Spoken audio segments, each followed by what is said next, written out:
नमस्कार मित्रों, सूचना की दुनिया पर आपका स्वागत है। मैं हूं डॉक्टर सुभाष चंद्र सिंह। आज मैं हरियाणा पर चर्चा करूंगा। लोकसभा चुनाव जब हो रहा होता है तो हरियाणा में चुनाव पहले या दूसरे चरण में होता है। यहां कुल 10 सीटें हैं लोकसभा की और विधानसभा की 90 सीटें हैं। मैं चुनावों की चर्चा करूं इससे पहले थोड़ा सा किसान आंदोलन की चर्चा कर लूँगा। किसान आंदोलन जो करीब 1 महीने से चल रहा है, वो इस बार पंजाब के सारे किसान हरियाणा होते हुए दिल्ली में आना चाहते हैं, लेकिन हरियाणा पुलिस उसमें सबसे बड़ी बाधा है। वहाँ पर जेसीबी मशीन, बड़े बड़े ट्रैक्टर, बड़े बड़े वाहनों के साथ वहाँ जुटे हुए हैं। सरकार से बातचीत हुई, लेकिन बातचीत का कोई परिणाम नहीं निकला। हो सकता है भविष्य में कोई परिणाम निकले। बहरहाल आंदोलित किसानों को हरियाणा पुलिस ने वहाँ रोक रखा है। 2 बॉर्डर हैं, मुख्य रूप से शंभू बॉर्डर और खनौरी बॉर्डर। ये हरियाणा और पंजाब के बॉर्डर हैं, वहाँ पर किसान जुटे हुए हैं। पिछले वाले किसान आंदोलन और इस किसान आंदोलन में एक अंतर है कि इस किसान आंदोलन में हरियाणा के किसान बहुत कम शामिल हैं, यानी आंदोलन का प्रभाव हरियाणा में नहीं है। हो सकता है हरियाणा के किसान जो है उनका समर्थन कर रहे हैं, फिलहाल सीधी भागीदारी नहीं है। तो जब मैं लोकसभा चुनाव की चर्चा कर रहा हूँ तो इसमें किसान आंदोलन की चर्चा हुए बिना ये चर्चा पूरी नहीं होगी। निश्चित तौर पर किसान आंदोलन जो है लोकसभा चुनाव हरियाणा और पंजाब को तो प्रभावित करेगा ही करे। हो सकता है पंजाब को ज़्यादा करे और हरियाणा को कम करे। यहाँ पर खट्टर की सरकार है, लगातार 2 बार से चुनाव जीत कर आए हैं और मनोहर लाल खट्टर यहाँ के मुख्यमंत्री हैं।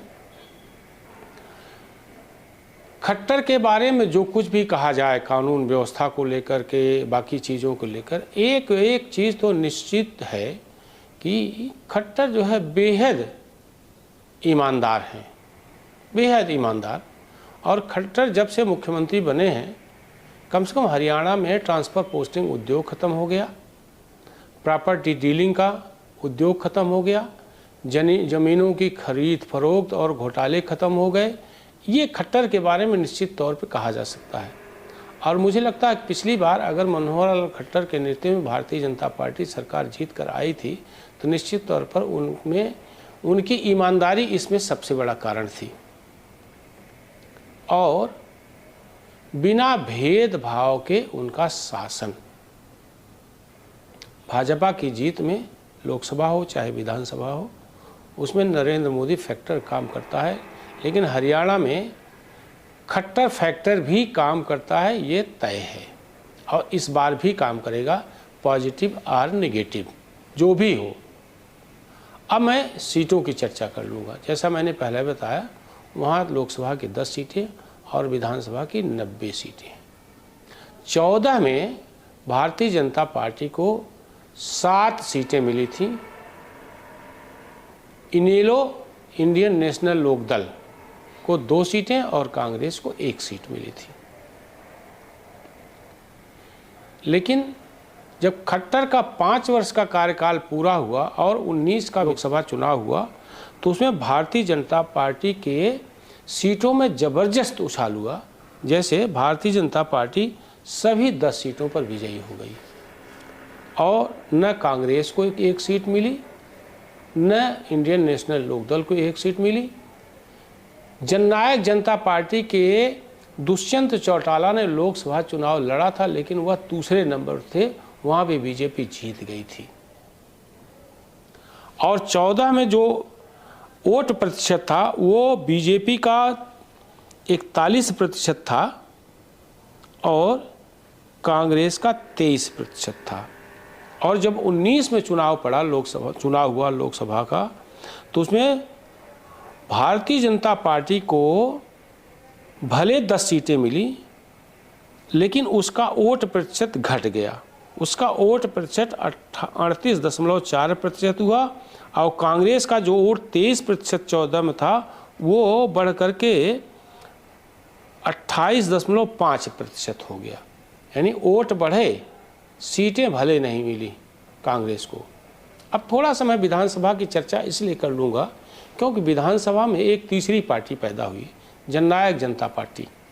दुष्यंत चौटाला, बीजेपी के साथ गठबंधन की बात थी लेकिन वो नहीं लड़े। और ये भी बता दूं कि 19 में ही लास्ट महीने में यानी अक्टूबर, नवंबर, दिसंबर में विधानसभा के चुनाव भी हुए थे लोकसभा के बाद, और इस बार भी जो है लोकसभा के बाद 19 में इस साल लास्ट में विधानसभा के भी चुनाव होने हैं।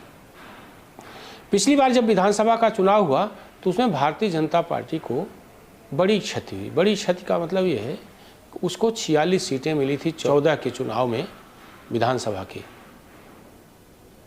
लेकिन वो सीटें जो है 19 के चुनाव में घट करके 40 हो गई।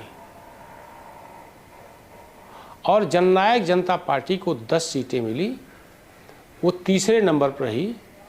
और कांग्रेस को 35 सीटें मिली, 40, 35 और 10, 5-6 निर्दलियों को मिला। और सरकार बनाने के लिए जो सरकार 2014 में स्वतंत्र रूप से बनी थी बीजेपी की अकेले, फिर सरकार बनाने के लिए अमित शाह को जननायक जनता पार्टी का जो है साथ लेना पड़ा 10 सीटों के कारण, और 5-6 निर्दलियों का भी साथ लिया। और जननायक जनता पार्टी के अध्यक्ष दुष्यंत चौटाला को उनको डिप्टी चीफ मिनिस्टर बनाना पड़ा। अब इस लोकसभा चुनाव में सबसे महत्वपूर्ण बात है कि क्या भारतीय जनता पार्टी और जननायक जनता पार्टी का गठबंधन हो पाएगा। जननायक जनता पार्टी और दुष्यंत चौटाला ने ये तो दिखाया कि उनका प्रभाव है, 10 सीटें भाई विधानसभा में पाए थे। अब जो दोनों पार्टियों के बीच बातचीत चल रही है वो दुष्यंत चौटाला की डिमांड जो है 3 सीटों की है, जो सूत्र बताते हैं, और भारतीय जनता पार्टी उनको 1 से ज़्यादा सीट देने के लिए नहीं तैयार है। अगर दोनों का गठबंधन हो गया लोकसभा में तो ये मान कर चलिए कि भारतीय जनता पार्टी को इस बार भी 10 सीटें मिल सकती हैं। और अगर दुष्यंत चौटाला से गठबंधन नहीं हुआ तो मान कर चलिए भारतीय जनता पार्टी का इस बार घाटा होगा। और कांग्रेस जो है वो उसने आपसे समझौता कर लिया है। हालांकि आपका कोई जनाधार नहीं है, लेकिन है कि चूँकि पंजाब में उसकी सरकार है और केजरीवाल ने ऐसा हवा खड़ा कर रखा है जिसके कारण कांग्रेस को लगता है कि अगर सभी सीटों में केजरीवाल की आप पार्टी लड़ गई तो आप मान कर चलिए कांग्रेस का घाटा हो सकता है, क्योंकि ये सब भाजपा विरोधी वोट है। भाजपा विरोधी वोट बंटे नहीं, इसलिए कांग्रेस ने आपसे समझौता कर लिया और कुरुक्षेत्र की सीट आपको उसने 1 सीट दे दी ताकि विपक्ष के वोटों में बंटवारा न हो। तो एक प्रकार से ये माने कि भारतीय जनता पार्टी के खिलाफ कांग्रेस और आप एक हैं, और इधर अगर जननायक जनता पार्टी भाजपा के साथ आ गई तो ये मजबूत गठबंधन हो जाएगा। लेकिन अगर जननायक जनता पार्टी गई तो आप मान कर चलिए कि भारतीय जनता पार्टी जो है को कड़े संघर्ष का सामना करना पड़ेगा। हालांकि लोकसभा चुनाव में नरेंद्र मोदी फैक्टर बहुत ज़बरदस्त तरीके से काम करता है, और इस बार तो नरेंद्र मोदी की सुनामी चल रही है पूरे देश में। हो सकता है इन सब का प्रभाव कम पड़े, लेकिन इस संभावना से इनकार नहीं किया जा सकता है कि आप और कांग्रेस भारतीय जनता पार्टी के सामने कड़ी चुनौती पेश कर सकते हैं। सीटें दोनों को कितने मिलेंगे उनको इसके बारे में अभी नहीं कह सकते, लेकिन है कि जो परसेप्शन बन रहा है हरियाणा में, वो परसेप्शन ये बन रहा है कि इस बार आप और कांग्रेस उसको कड़ी चुनौती देंगे, ये तय माना जा रहा है। अब थोड़ा सा कुछ सीटों पर चर्चा कर ले रहे हैं। जैसे जब इसको वोट मैं लोकसभा की जब बात कर रहा हूँ कि 10 सीटें मिली थी और 38.4% भाजपा को वोट मिले थे, तो जब मैं विधानसभा की बात करूँगा, जो मैं इसकी विधानसभा की बात जानबूझकर इसलिए कर रहा हूँ क्योंकि जो दुष्यंत चौटाला वहाँ पर बड़ा फैक्टर है। तो जो चुनाव हुआ था वहाँ पर तो भारतीय जनता पार्टी को मिली थी 36.49% वोट मिला था, जो 2019 के लोकसभा चुनाव से लगभग 2% कम हो गया था और इंडियन नेशनल कांग्रेस माने इनको 28.8% वोट मिला था, जो लगभग जो है उसके बराबर था, लोकसभा के बराबर था।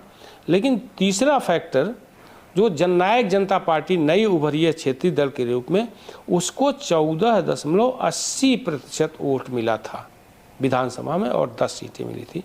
14% वोट बहुत होता है। अगर यह 14% वोट क्षेत्रीय दल के नाते अलग हुआ तो भारतीय जनता पार्टी को इसमें नुकसान हो सकता है। इसलिए भारतीय जनता पार्टी की कोशिश ये है कि जैसे तैसे हो, और इनके जननायक जनता पार्टी की भी कोशिश है कि भारतीय जनता पार्टी से उसका समझौता हो जाए। अन्यथा ये हो सकता है कि अगर समझौता ना हो तो हो सकता है कि जननायक जनता पार्टी को एक भी सीट न मिले और भारतीय जनता पार्टी की 1-2 सीटें कम हो जाएं। इसलिए हरियाणा में जो लोकसभा चुनाव है वो लोकसभा चुनाव जो है 19 की तरह एक तरफा नहीं है। 19 की तरह एक तरफा का मतलब ये है कि क्लीन स्वीप की स्थिति भारतीय जनता पार्टी की नहीं है। वैसे चुनाव होने के बाद ये पता चलेगा कि उसको क्लीन स्वीप हुई या नहीं हुई। कांग्रेस के लिए यहाँ संभावनाएं कम हैं। आप मिली है इसलिए कांग्रेस को लगता है कि कम से कम जो है दीपेंद्र सिंह हुड्डा जो पिछली बार बुरी तरह हारे थे, हो सकता है इस बार जीत जाएं। आपके लिए संभावना तो फिलहाल नहीं है। उसमें जो है मैं एक बात की और चर्चा कर दूंगा, वो ये कि राम रहीम वहाँ पर बड़ा फैक्टर हैं। कुछ एक मामलों को लेकर उन पर आरोप लगे हुए थे जिसके कारण उनकी गिरफ्तारी हुई थी। गिरफ्तारी के बाद जो है बड़ा उनके समर्थकों ने आंदोलन किया था और खट्टर सरकार के समय ही जो है गोली चली थी। गोली चलने से कई एक लोग मारे गए थे। हालांकि उसके बाद विधानसभा चुनाव हुए तो खट्टर सरकार को थोड़ा नुकसान सहना पड़ा। हालांकि उसका कारण राम रहीम के समर्थक नहीं थे, उसका कारण जो है जननायक जनता पार्टी थी। इधर जो है एक नया घटनाक्रम हुआ कि बार बार जो है राम रहीम को पैरोल पर छोड़ा गया, तो ये संदेह बढ़ा कि हरियाणा में खट्टर सरकार के समर्थन के बिना ऐसा नहीं हो रहा है। तो मामला हाईकोर्ट में भी गया। हाईकोर्ट ने कहा कि हाईकोर्ट ने इसका बुरा माना और कहा कि बार बार राम रहीम को पैरोल देने का क्या मतलब है। अब हाईकोर्ट की सहमति के बिना, अनुमति के बिना उनको पैरोल नहीं दिया जा सकता है। इधर एक फैक्टर और है कि अकाली दल भारतीय जनता पार्टी से पिछली बार अलग हो गया था। अगर अकाली दल से समझौता होता है पंजाब में तो उसका असर हरियाणा पर भी पड़ेगा, क्योंकि हरियाणा में 10% सिख हैं। 10%। अकाली दल से समझौते के बाद जो है सिख भी जो है पहले की तरह भारतीय जनता पार्टी के पक्ष में आ सकते हैं, अन्यथा उनमें विभाजन होगा। वो कांग्रेस और आपके भी साथ जा सकते हैं, ये तय माना जा रहा है।